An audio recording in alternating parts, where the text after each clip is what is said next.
Para los coleccionistas y numismáticos es todo un deleite cuando las casas de moneda acuñan ediciones especiales, conmemorativas o de colección, y fue en el año 2008 cuando se acuñó una de las series más queridas por los mexicanos, la colección de 5 pesos conmemorativa de la Independencia y la Revolución, y hoy vamos a analizar una de ellas. ¿Tú sabes quién es y por qué pusieron a Ignacio López Rayón en una de ellas?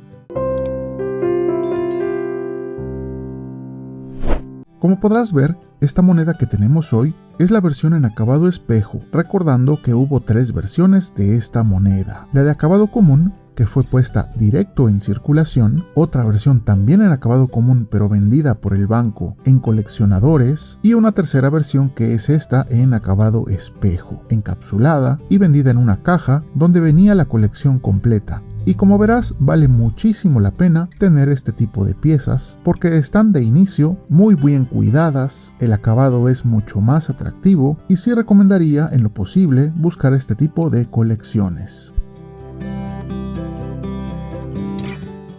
Ahora bien, la pregunta que nos trae aquí, ¿por qué pusieron a Ignacio López Rayón? ¿Quién es y por qué es importante? Todos conocemos al cura Hidalgo, a la corregidora, pero alrededor de todos estos grandes personajes, hubo muchos que sumaron y que juntos lograron hacer realidad el movimiento independentista. Fue un esfuerzo en conjunto, y creo que vale muchísimo la pena que como mexicanos conozcamos por lo menos lo más básico de todas estas personas que lograron este movimiento.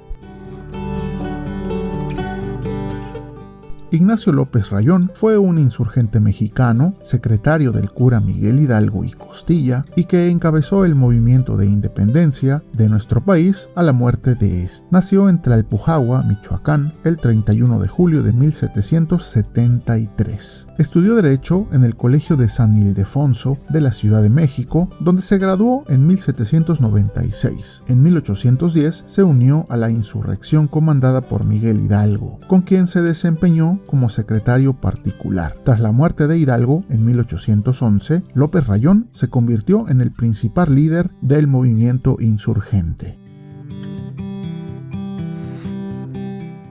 En 1813, López Rayón redactó Los Elementos Constitucionales, un proyecto de constitución para el México independiente. Ese mismo año fue nombrado comandante general del ejército insurgente y participó en la fundación de la Suprema Junta Nacional Americana, el primer gobierno independiente de México. En 1815, López Rayón fue capturado por las fuerzas realistas y encarcelado en la Ciudad de México. Fue liberado en 1820, tras la firma del Plan de Iguala, que marcó una parte muy importante del proceso de independencia de México.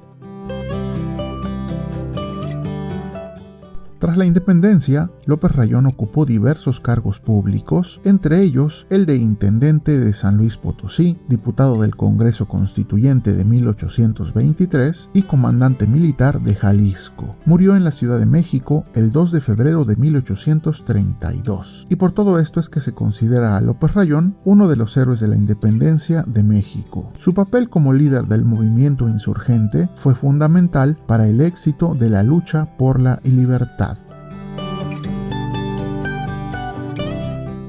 Como pudimos ver en este video, la calidad de estas piezas en acabado espejo es magnífica y vale mucho la pena tener a todos estos personajes en nuestra colección. Es una ventana al pasado, a nuestras raíces y movimientos más importantes en la historia de México. En cuanto a precio, hoy el Banco de México ya no acuña estas colecciones y eso a veces tiene un efecto adverso en los precios, pues he visto estas cajas hasta en 4,000 pesos. La verdad yo pienso que es un precio elevado, no estoy seguro, pero cuando yo compré estas colecciones directamente en el Banco de México, me costaron creo que 800 pesos. Tengan cuidado y no paguen precios tan inflados o elevados, y espero puedan hacerse de estas colecciones, si no en acabado espejo, al menos tenerlas en acabado común, en blister o sueltas. Son bonitas de cualquier forma, porque lo que importa es la historia que cuentan en cada una. En un acabado común no debería haber un sobrecosto o quizá solo un valor extra simbólico para quien nos está ahorrando la labor de buscar una por una. Lo dejaré a su criterio, pues en lo formal no debería tener costo extra.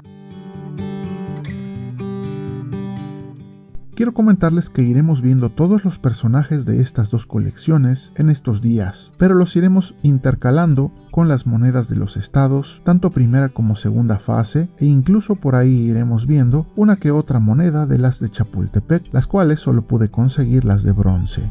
Además de eso, iremos intercalando un poco de algunas piezas de mi colección. Finalmente, si llegaste hasta acá, seguro eres un amigo numismático, seguidor de este canal. Y aprovecho para comentarle que tuvimos un parón en la producción de videos en el canal. Lo tomé como una pausa para respirar y volver a tomar fuerzas para seguir avanzando en esta labor de difusión de nuestra historia, cultura, arte y numismática. El ritmo lo iré retomando poco a poco hasta que volvamos a tener videos semanales. Agradezco a todos los amigos numismáticos que siempre siguen estos trabajos y sobre todo a los miembros del canal que son parte importante de la fuerza espiritual que impulsa todo este trabajo. Gracias nuevamente por apoyar tanto el canal y recuerden siempre apreciar las monedas y billetes no solo por su costo monetario sino también por su valor histórico, artístico y cultural. Esto es Numismat.